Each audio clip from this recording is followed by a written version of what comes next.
There is no denying that given the easy accessibility of technology and artistry that one can resort to in filmmaking these days, Lovecraftian tales are becoming extensively popular. Well, this brings us to Lovecraft's 26,000-word novella titled The Whisperer in Darkness, which was made into a film adaptation by Sean Brainey and Andrew Lehman in 2011 and distributed by the H.P. Lovecraft Historical Society. This independent horror film was mainly shot using mythoscope, which basically happens to be an amalgamation of vintage and modern filming techniques in order to generate the style of a classic 1930s era movie. Now that we're clear on this front, let us dig a little deeper into the Lovecraftian horror segment. Of course, it goes without saying that the Cthulhu mythos undeniably happens to be one of the most recognized examples of Lovecraftian horror. This brings us to The Whisperer in Darkness, which is categorically considered as one of the best and most importantly, a complete tale within the Cthulhu mythos that effectively fills the gap between cosmic horror and science fiction. While in today's video we will be exploring the movie thoroughly and also put emphasis on the creature featured in the flick, we'd like to know one thing from you. How does the whole idea of a population of alien creatures creeping up on people and then extracting their brains and putting the organ inside a device sound to you? Scary, right? We thought so too. Well, without further ado, let's dive right into the video then. But before we go into our explanation, we do have one very small request. If you enjoy our content, then please support us by subscribing to our channel. This is a small click for you, but for us, it means a lot. Thank you, and now let's begin.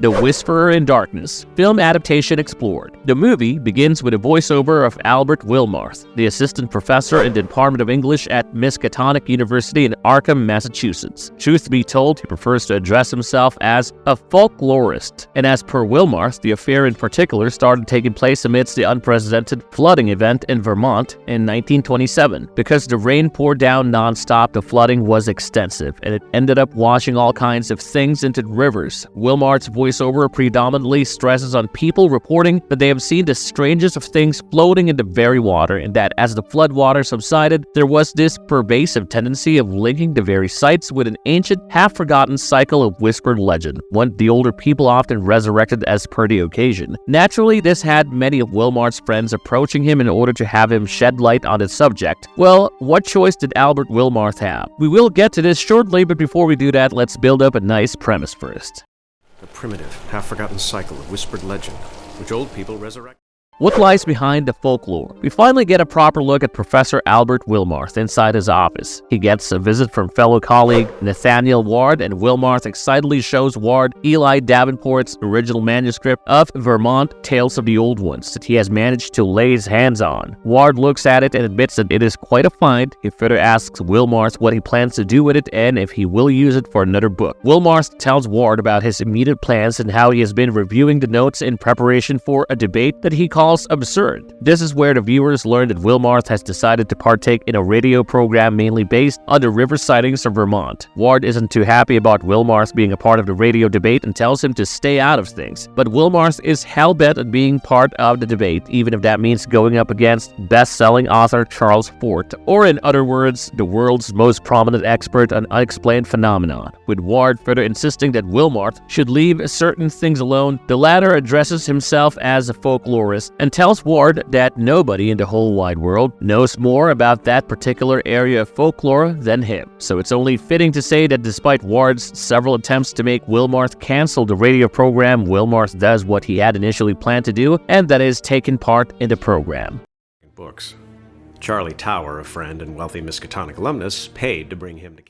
The debate. Before we put stress on the debate, let's get to know a little about Charles Fort. Fort came across as a person who was very popular among his students. Of course, there are two primary reasons for his popularity. The first happens to be his open contempt for science, and the second happens to be his extravagant books. Now that this is clear, let's dive right into the debate then. As per Fort, he believes in the fact that there are worlds beyond Earth, and that he doesn't just limit to worlds, he goes on about it further, putting stress on their inhabitants too, and that that they've all come to Earth from somewhere else, with the host of the radio show, Davis Bradbury, asking Fort if the latter believes these creatures to be aliens. Fort craftily states that he doesn't believe or disbelieve anything, and he's only putting across the long history of some remarkably consistent reports. In fact, Fort also points out to Wilmarth that the Pennacook Indians had described similar instances ages ago, and when Wilmarth agrees with him, he cuts him short and emphasizes on the beings, how they weren't native to Earth and that they had come from the stars. Of course, this has Wilmarth emphasizing that while there is no denying that folklore is abundant, his point is that it is the folklore that lies behind the recent reports. He states how people who are shit scared have apparently seen broken tree branches and hordes of other suggestive shapes in the water, and then under the nervous strain of the moment have let their imaginations get the better of them. This has Fort questioning Wilmarth what lies behind the folklore, and it is safe to say the debate over time became quite intense. Now, when we say intense, we're referring to references of the Nepalese tall tales of the dreaded Migo and even the abominable snowman of the Himalayas. Also, with Fort mentioning that he has read in the papers about the winged crab-like beings in the rivers of Vermont, Wilmarth calls the whole thing preposterous. The debate becomes even more intense when Fort says that once science explains something away, it can be dismissed. Of course, Wilmarth doesn't take the statement well, and he retaliates by stating that science is just a method of arriving at the truth, and while it may have its faults, it's better than relying on newspaper accounts. There are further statements made by both parties of the debate. Fort addresses today's science as the witchcraft of yesterday. Upon Wilmarth asking Fort if he has seen any of the hill creatures by his own eyes, Fort says no and adds that scientists seek only to prove or disprove something that they have conceived of in advance and that they may look, but they never see anything more than what they want to see. Wilmarth mocks at Fort, calling him someone who sees little green men from Mars everywhere he turns. Fort also gives it back to Wilmarth, telling him that unlike him, he doesn't pretend to know what things are not. I rest my case, Mr. Bradbury. It's all witchcraft.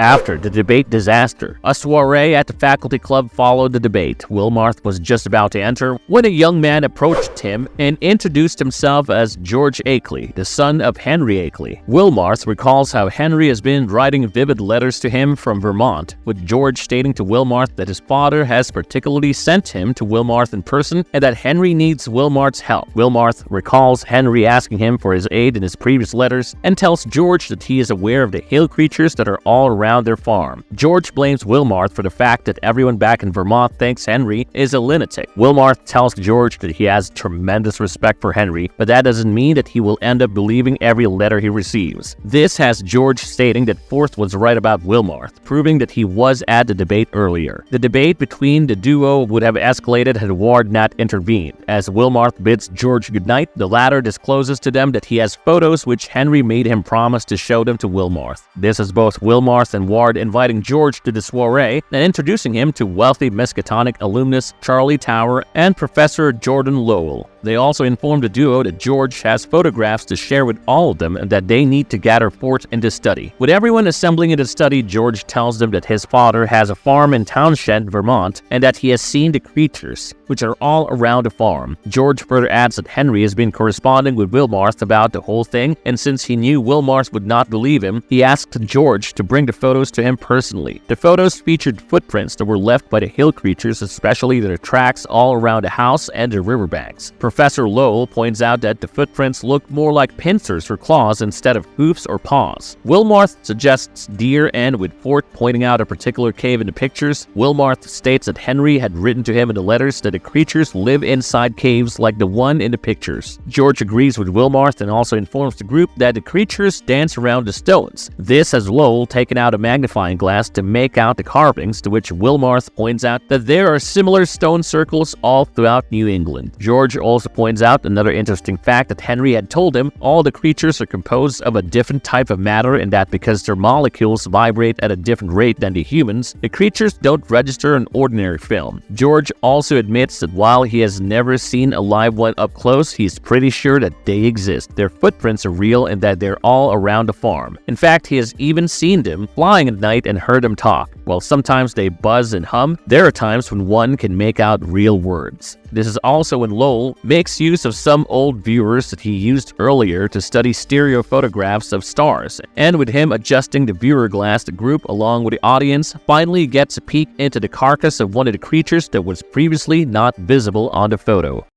You can decide for yourself. Wilmarth's dilemma, to take or not to take a trip to Vermont. Before leaving the study room, Ford suggests to Wilmarth that he should take a trip to Vermont. With the rest of the group leaving the room, George tells Wilmarth that he also has a phonograph recording of the creatures. Wilmarth is even more shocked when George tells him that his father was the one to record the hill creatures. Apparently, a person's voice is on it with them. They are people, a sort of cult that works in collusion with the creatures. George promises to bring the recording to Wilmarth so that he can decide things for himself.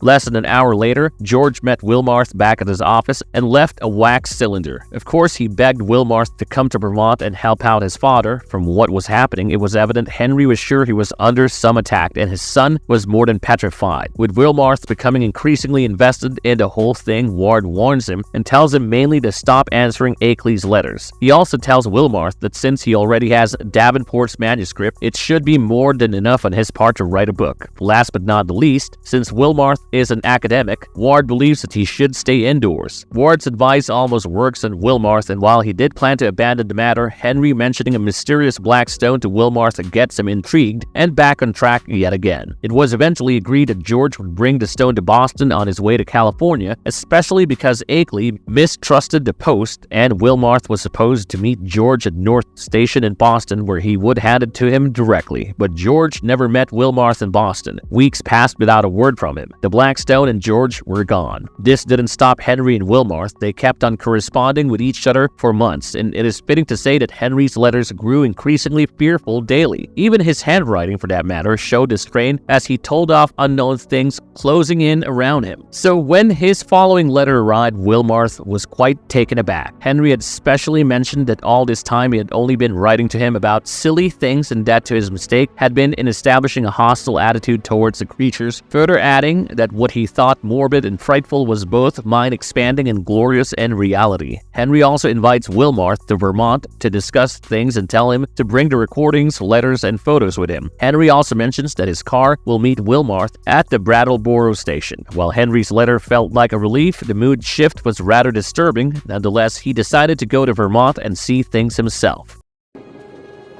In the end, I decided to go to Vermont and see for myself.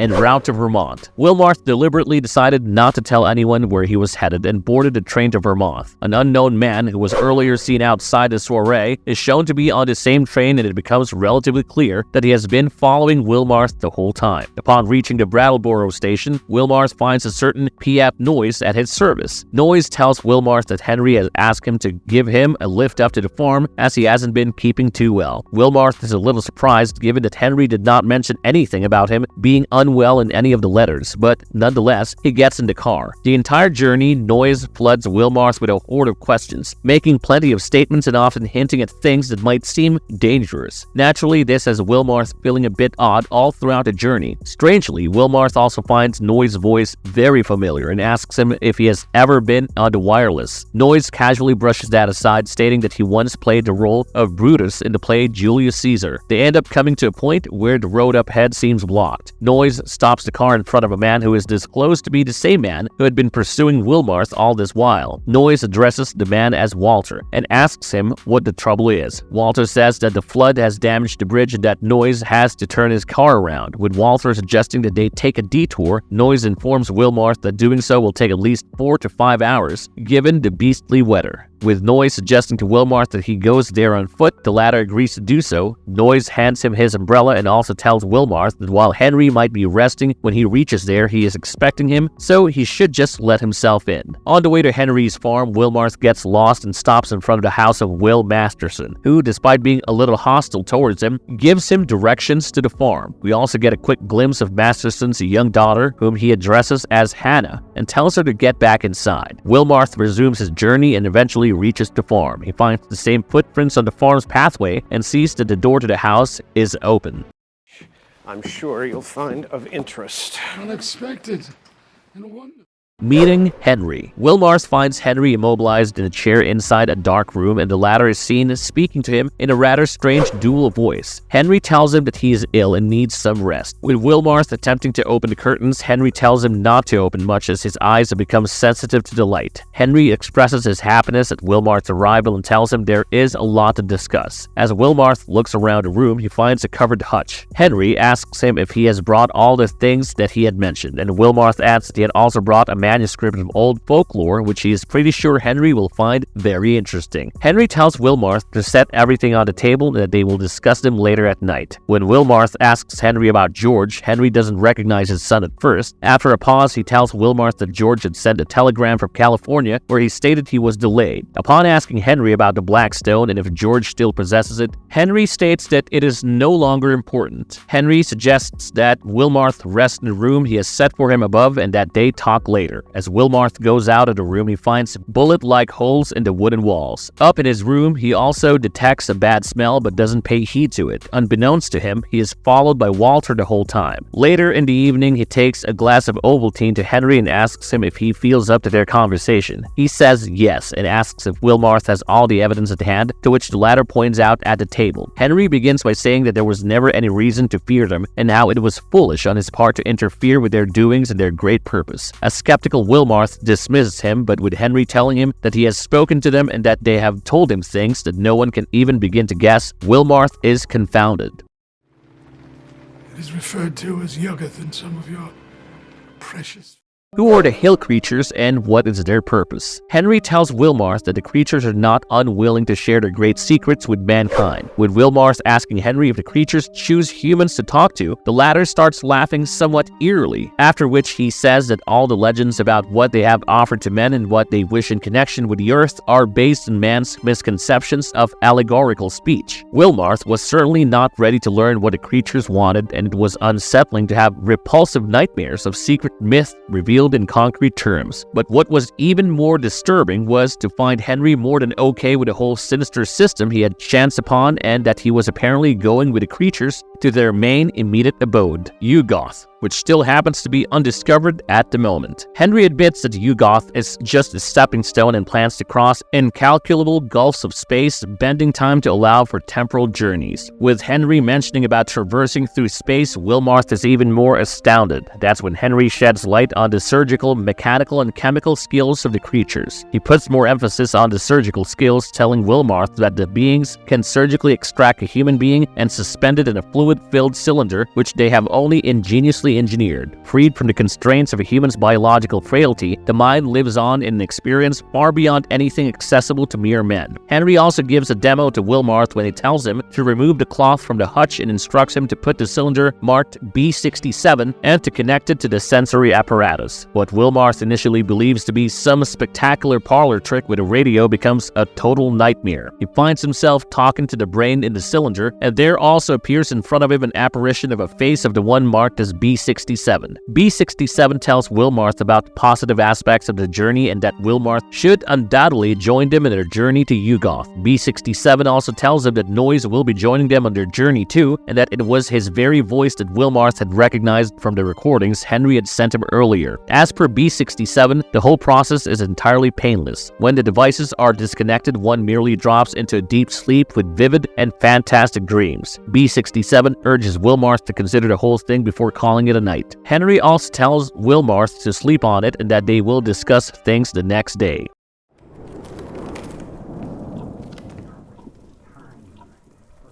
The echoing of voices. Later that night, Wilmarth gets woken up by the crashing sound of thunder. He overhears strange, incoherent voices outside his room and decides to investigate. As he opens the door, he figures out that the sound is coming from downstairs and that there are people who are discussing things about him. This is also when Wilmarth sees the silhouette of the clawed, crab-like creature in Henry's room below for the first time. There are various screeching noises which can also be heard in the background. Upon hearing a squeaking noise coming from the adjacent room above, Wilmarth Wilmarth finds Hannah, who tells him to keep quiet. Someone in a dual voice is seen telling the others that Wilmarth can be of use to everyone for the night's great business and that the use of a sacrifice may yet smoothen the opening of the passage. This is precisely when Hannah points Wilmarth to his room and tells him to escape the house using the room's window. Wilmarth does as he is told and jumps out of the window. From outside the house, Wilmarth observes Noise, who is seen stating that they have all been waiting for the opening of the passage for a very long time and that it is his honor to serve the Migo. Noise also states that if Wilmarth stands in his way, he will eliminate him. When the apparition of B-67 calls Noise's speech misguided, the latter becomes filled with rage and tells everyone that he is the opener of the gate and nobody has the authority to dictate to him. Wilmarth also finds Walter and Will Masterson in the same room, and it becomes pretty clear that they are all cultists who are determined to open a portal between Yugoth and Earth. After Noise is seen giving B-67 an excruciating death, he asks Walter to get Wilmarth from upstairs. This is also when we get another look at the creature, its shadow on the curtain to be more precise. Hannah comes to Wilmarth around the same time and tells him to run from there, but Wilmarth is adamant about not leaving Henry behind. Walter comes back to the room and informs Noise that Wilmarth is gone.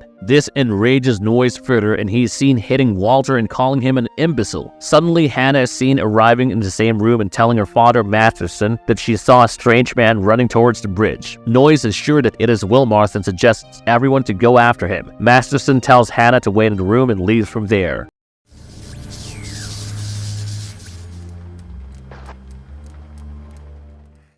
Hello to the real Henry. Meanwhile, Wilmarth finds his way back into the house and makes another horrifying discovery. He finds Henry's facial mask, severed hands, and his discarded robe. Wilmarth also finds a cylinder bearing Henry's name. Wilmarth puts the cylinder on the table and connects it. Henry's face appears as an apparition and is appalled to find what the creatures have done to him and his body. He repeatedly warns Wilmarth not to believe in anything and that they will get to Wilmarth the same way they got to him. With Henry telling Wilmarth about the cultists digging some kind of a tunnel, it dawns upon the latter that it isn't a literal tunnel and that they are simply going to open a gateway and they will require the black stone. Wilmarth also informs Henry that he never got the stone from George because he never reached Boston in the first place. Henry is inconsolable after hearing about his son and blames himself for his son's death. He begs Wilmarth to put an end to him as well, but the latter cannot bring himself to do it. Instead, he disconnects Henry. The plan to foil the plot. Right after Wilmarth disconnects Henry, Masterson reappears in the room with a gun aimed at him. He tells Wilmarth that he is too late to stop them. With Wilmarth telling Masterson about the doorway, he says that everyone played Henry perfectly. As Wilmarth refers to the Davenport book, Masterson tells him that the very beings wrote the book in the first place and that the doorway is what will lead the very creatures to Earth. Since most of the beings cannot fly through space, they have made machinery that will help them make the trip. The tunnel, or the door to be more precise, is what they will resort to in order to come to Earth. Masterson tells Wilmarth about a ritual that has been done in front of the standing stones, up on the round mountain, and that cave is some kind of a staircase which will lead one to the mountaintop. Noise is the one to lead the Migo in a ritual, and for all they know, the whole thing is probably started. With Wilmarth suggesting to Masterson that they have to stop Noise, Masterson tells him that mankind is done and that they are all doomed, after which he shoots himself dead. Wilmarth picks up the cylinder of Henry and takes a blood-spattered Hannah out of the house.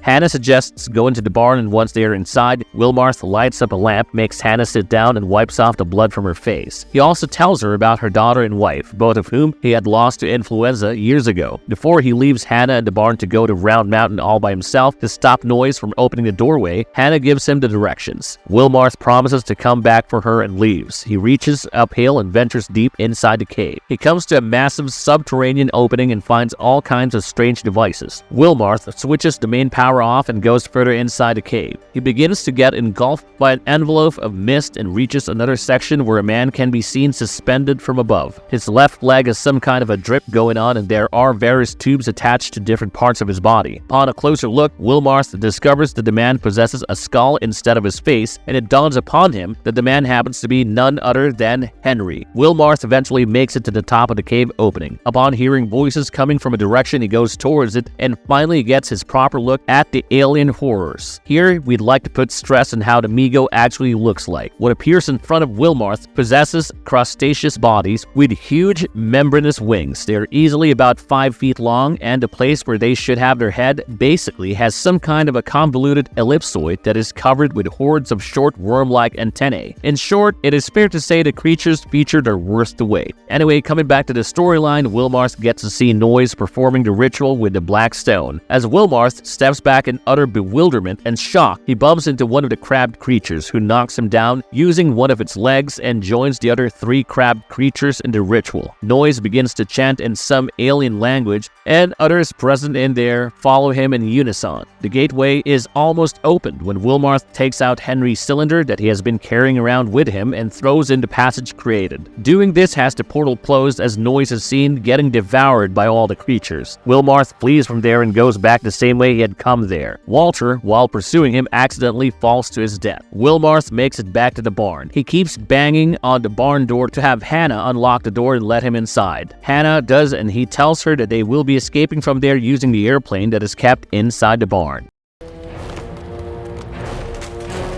Albert, can you hear them too?